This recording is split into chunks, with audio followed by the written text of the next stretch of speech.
Welcome to SVG-TV News for Wednesday, February 1st, 2017. I am Rochelle Batiste with the details.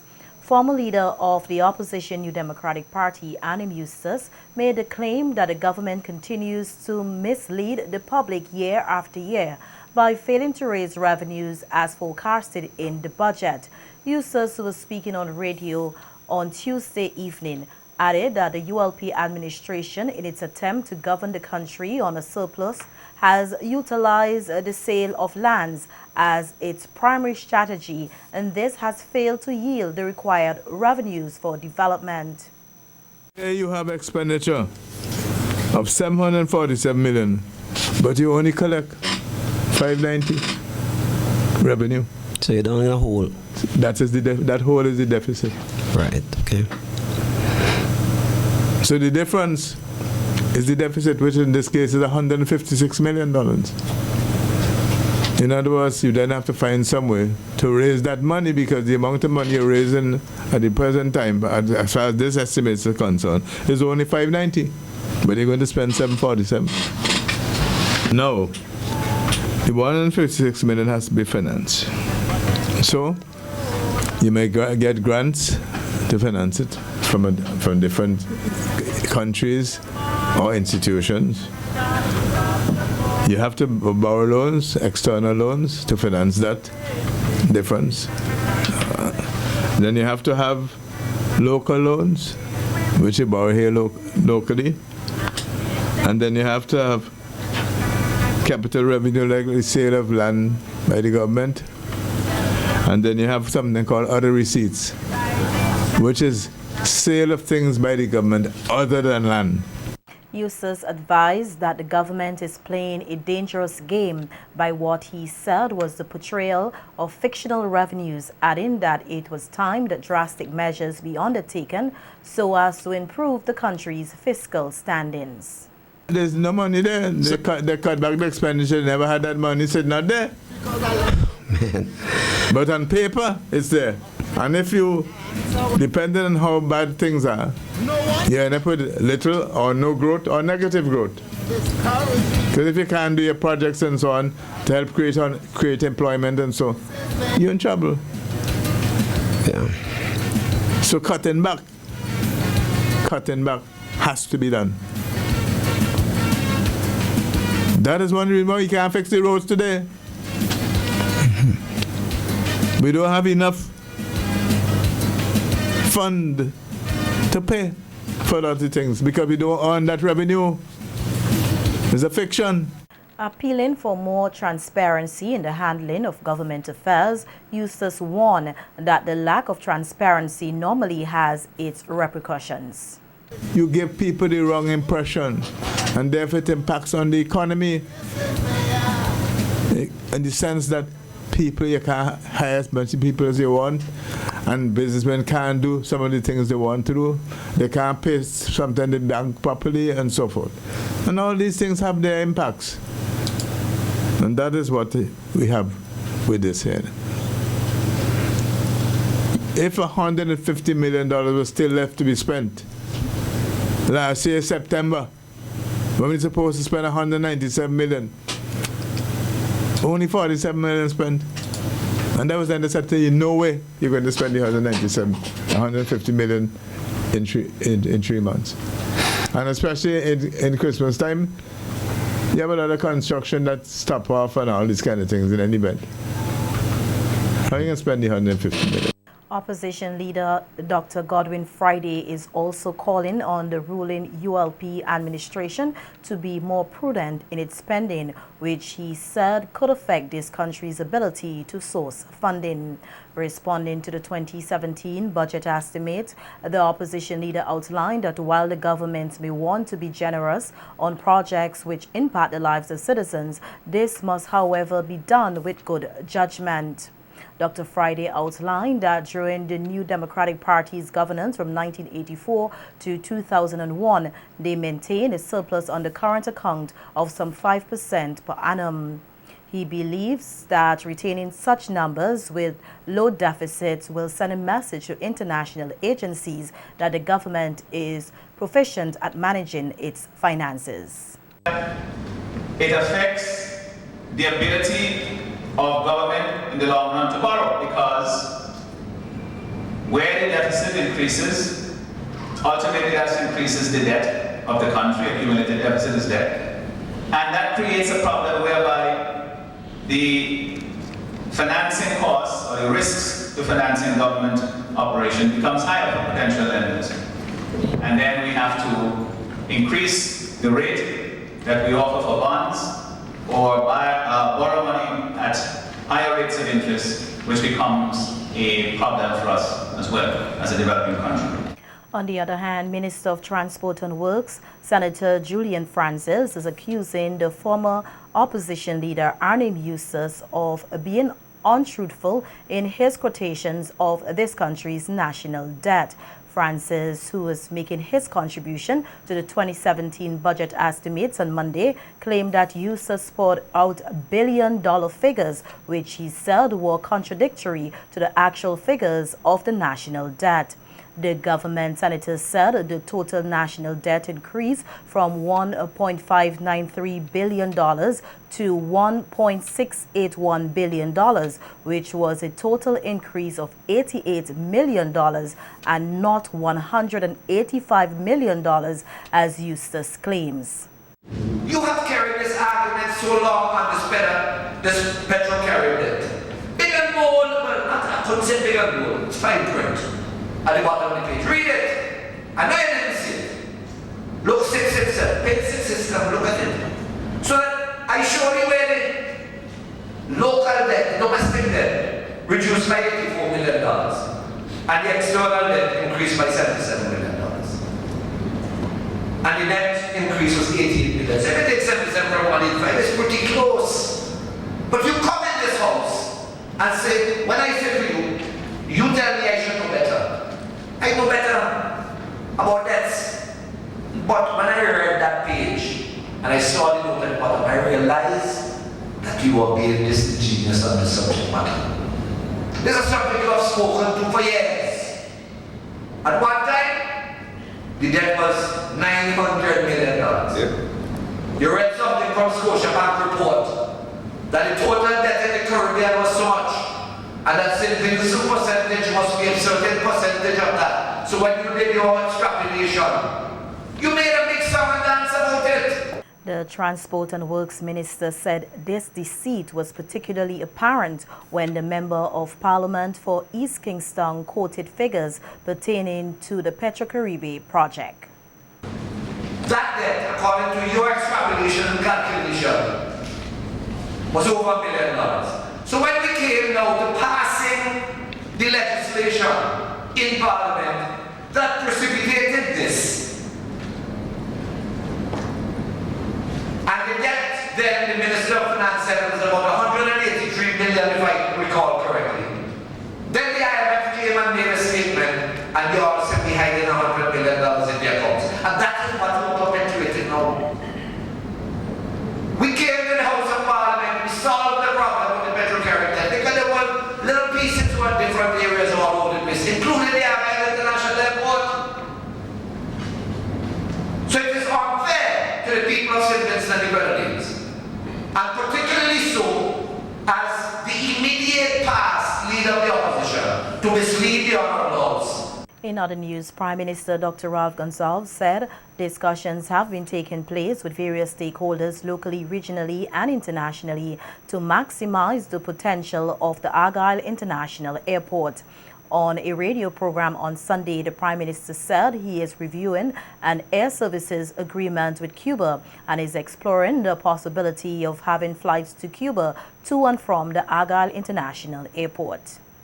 We are looking because we need to have the airlines, and one obvious one is the 126 jet, which Jericho via Korea, the gentleman from Guyana with Easy Sky out of Cuba, because they go to Guyana. And that there are other possibilities. I must say that I'm currently reviewing. It's on my desk, and the officials have it, and their services agreement with Cuba. Okay. So lots of things are happening which I can't talk, which I would want to talk about yet, because sometimes you excite, you say something which may be a possibility, something which you're working at, and somebody then say, well, he said this is going to happen.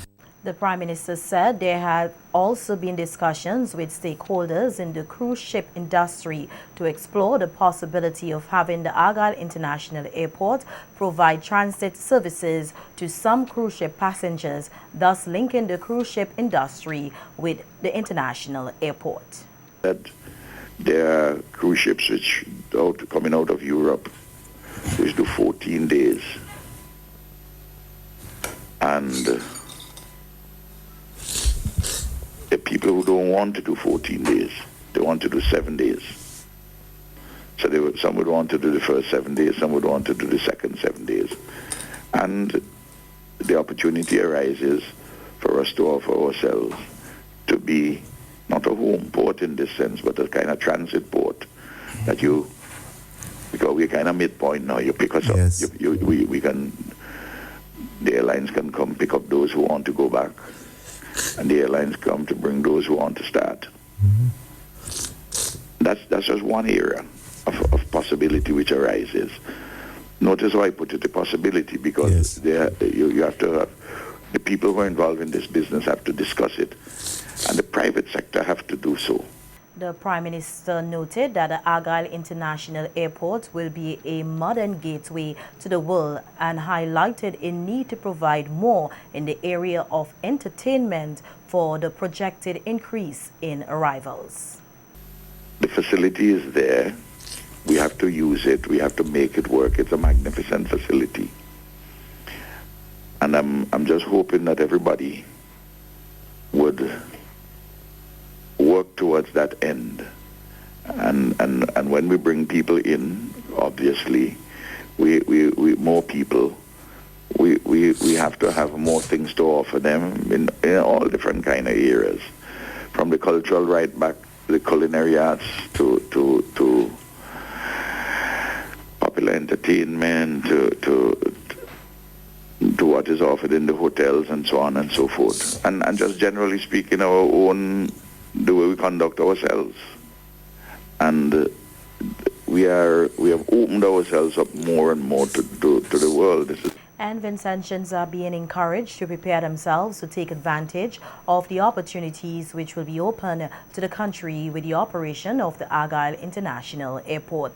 Speaking on sister station ETT Sunday program discussing various issues affecting the country's tourism product, immediate past president of the Hotel and Tourism Association, Kim Halbish, noted that with the opening of the Argyle International Airport, SVG will be further opened up as a tourism destination and called on Vincentians to be more welcoming towards others. I see it as a possible market for tourism. And I think maybe we might be able to negotiate flights easier from that region coming into St. Vincent. So that is another possibility.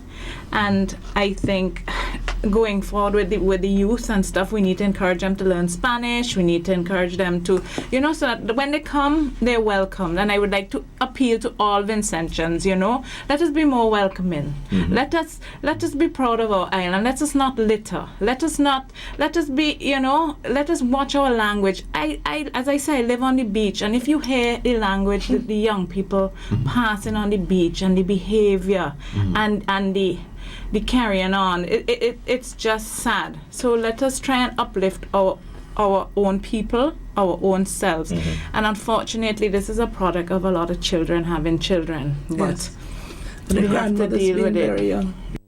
Halbish said Vincentians must lift their game in all areas and pay more attention to the issue of littering, as this can have an adverse effect on the tourism product as well as the natural environment. Children unfortunately today will have to tell their parents, no, it's not right to litter, because we have come up in a society where it's all right to throw anything out. I mean, I have people who work with me who say, but you have to litter because the sanitation workers will not have a job.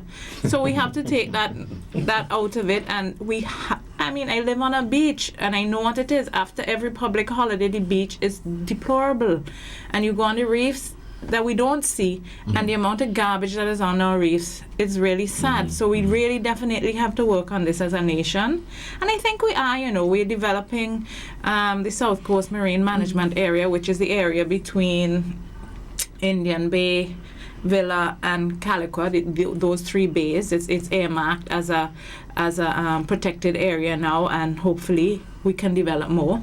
And that could be the pilot project, but we definitely need to work on our littering. A member of the local tourism board, Halbish, further added that the agriculture and services industries must be made more attractive to the youth of SVG. For want of a better word, sexy industries, The youth don't want to be no farmer. The youth don't want to serve. And we need to change that mindset and try to bring, as you say, with incentives, but we need to make these industries strong again and stronger. So it's going to take work. It is. It's going to take work to get people say, well, young man, you could make this, you could do this by farming. It does not have to be plowing on the hill 24 hours anymore. It could be hydroponics. It could be, different types of art. Not only does agriculture have to be, you have to go to the market and sell every Saturday morning. You have to find somebody to go. No, you can have overseas markets. It could be cut flowers. It could be, So we have to try and make those industries appear to be more attractive. Right. Delighted that 50 new job opportunities will be created this year to enhance the healthcare sector. Minister of Health, Wellness and the Environment, Senator Luke Brown, said the 50 new positions will add to the existing 1,200 healthcare and environmental workers, which will allow for the ministry to take forward its strategic plans for 2017 and beyond, outlining that there will be 8 new medical staff positions and other technical staff positions available at the Milton Cato Memorial Hospital. Senator Brown stressed that this move will strengthen the ministry's capacity in healthcare services at the country's main medical facility. Include an additional post of consultant. It would include an additional post of senior registrar. It would include consultant, senior registrar. It will include 3 additional medical officers to take the total from 20 to 23, and it would include an additional 3 interns. Technical staff for maintenance. One such addition, and this is an altogether new post, is that of biomedical engineer. We're going to have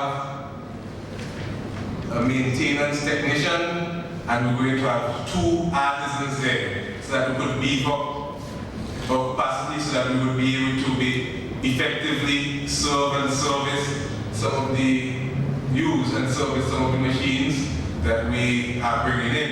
And we're also making provisions for the young graduates and specialists who are returning from either studying or working abroad and who want to make their contribution to national development.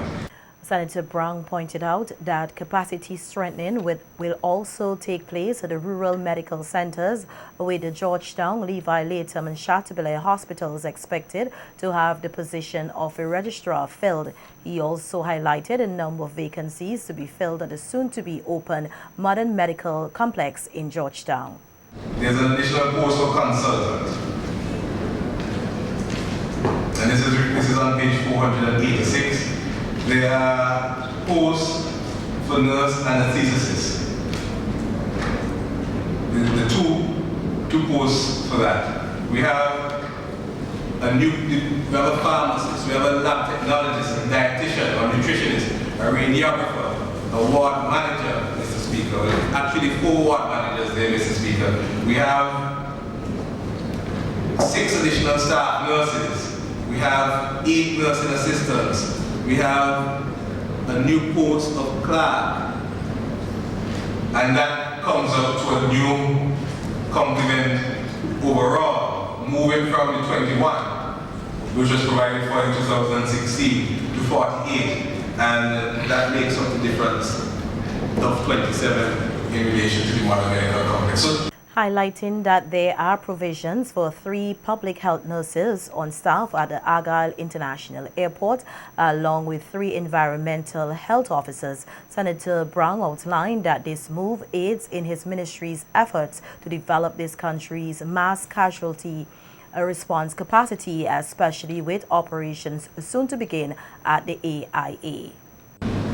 in the event that there is an incident of some kind, in which there could potentially be mass casualties, we must be able to respond effectively to that. And we're developing that capacity right now with technical support from several health institutions throughout the Caribbean. So we are on the ball in relation to that, Mr. Speaker.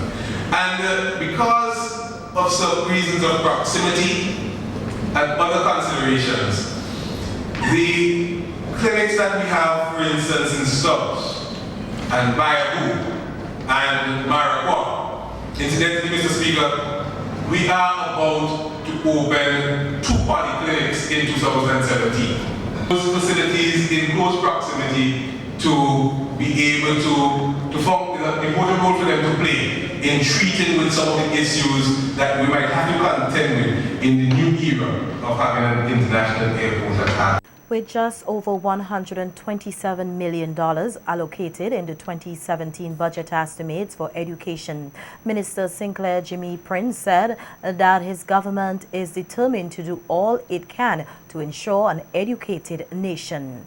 Making his contribution to the estimates debate in Parliament on Monday, Prince noted that a country's education system is pivotal to social transformation and the center of economic development. He explained that just over $122 million was allocated for the recurrent expenditure and just under $5 million for the capital expenditure. The Education Minister outlined that a number of projects have wrapped up or are being reviewed, hence a decrease in the capital expenditure, which he said will not affect the delivery of education in this country. Our recurrent expenditure has increased by about $180,000, Mr. Speaker, and that is because of increments and other wages which we will have to pay as a difference in the 2017. At the same time, our capital has increased by about $5 million.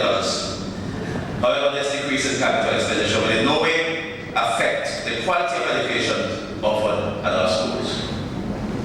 That decrease, Mr. Speaker, lies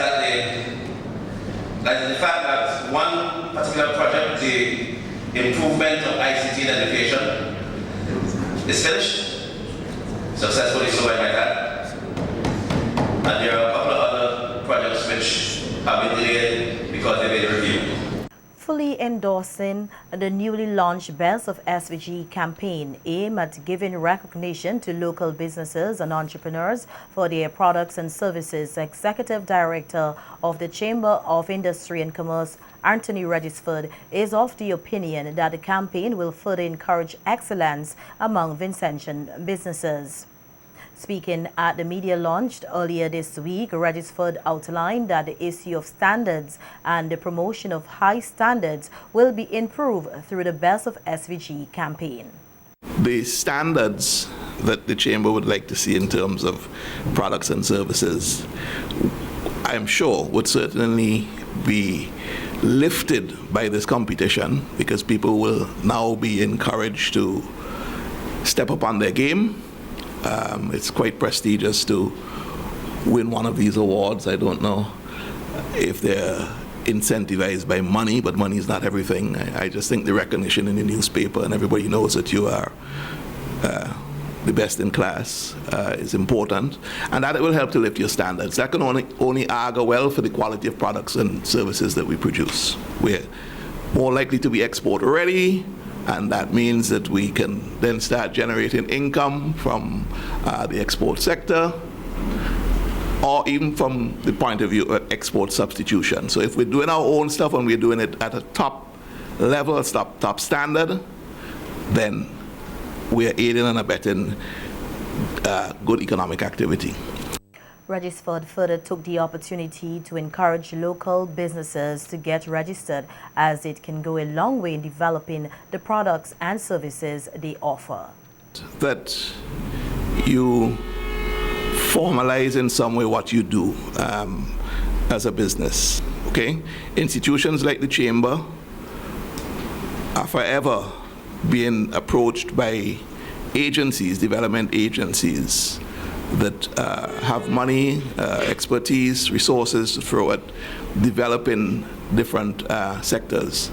And if we don't know the people who are operating in these sectors, then we simply can't capitalize or monopolize on the help that's being offered. So I'd like to make an appeal that we're going to have these winners. I can bet that a lot of them are not going to be registered businesses or even registered trading names. It will be a good idea to get your business registered so that we know who you are and we can reach out and give the sort of assistance that will help you to grow.